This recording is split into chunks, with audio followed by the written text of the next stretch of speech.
Good morning mga kalapatids. Welcome back to Ryan de la Cruz Loop TV. For today's video mga kalapatids, abangan naman tayo ng second land training. Yan.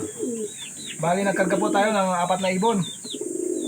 Binitaw nga pala yung ating ibon ng Victoria. Yan. 6:30 binitaw yung mga pooling mga kalapatids. At 6:40 binitaw yung ating training. Yan. Samahan niyo po akong abangan yung ating 4 na training. Yan mga kalapatids. At ito na mga kalapatids, yung ating panahon dito sa ating location. Yan. Maganda naman mga araw pero maulap mga kalapatids. Oh. Yan. Alin kaya yung mauna ngayon mga kalapatids? Hindi pa rin tayo nagpuling kasi mababagal yung ating ibon.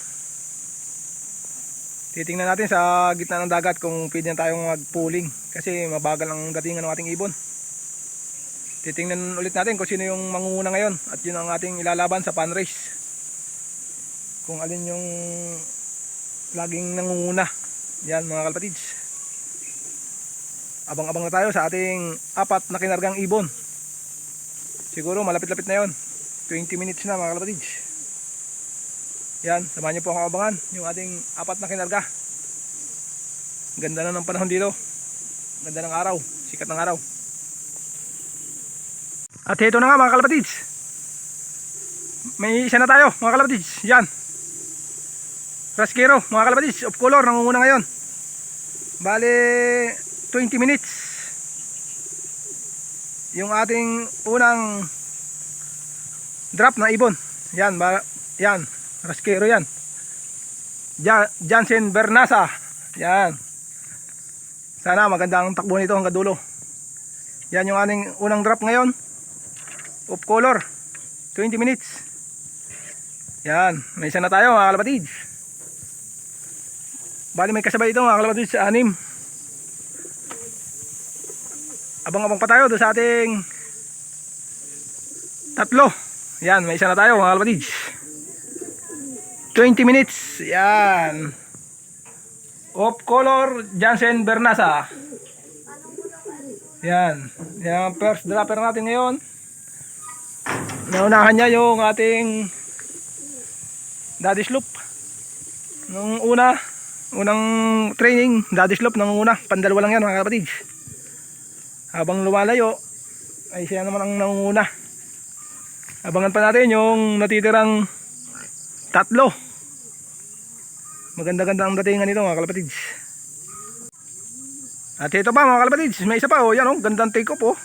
Grabe, lampas lang. Yan ang second bird natin. Yan, second drop.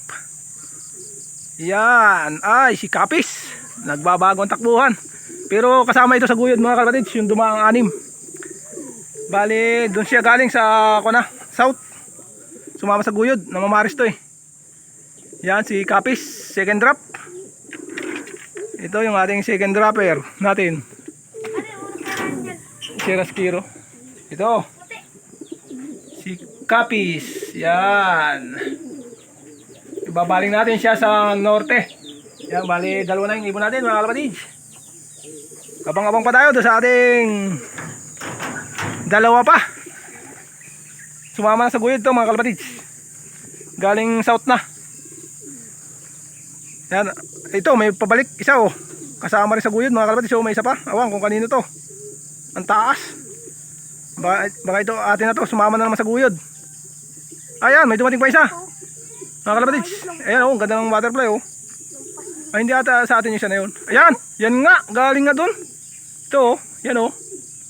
Ay hindi ata. Nasa na yun? Ha? Sumama nga, natakaw yun sa liparan. Yan oh, mga kalapatids oh, 2 na oh. Sana ito na pares yung atin. Ang tibay ng butterfly oh. Ay sobra yung isa mga kalapatids. Yun, si Daddy Slope. May isa pa. Yun, magandang datingan na ating ibon mga kalapatids ngayon.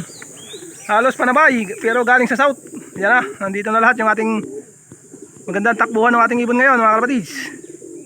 6. Yan.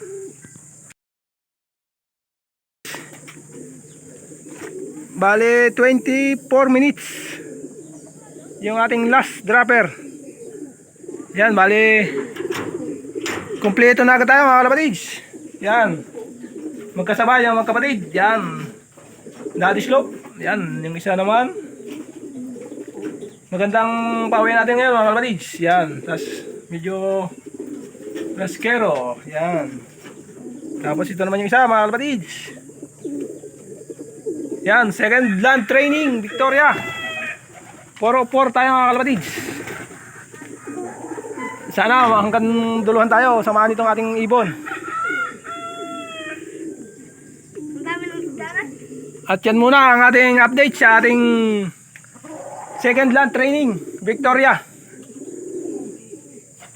Muli po, sa lahat po na nanood, nag-like at nag-share ng aking video. Maraming salamat po at God bless po sa inyo lahat.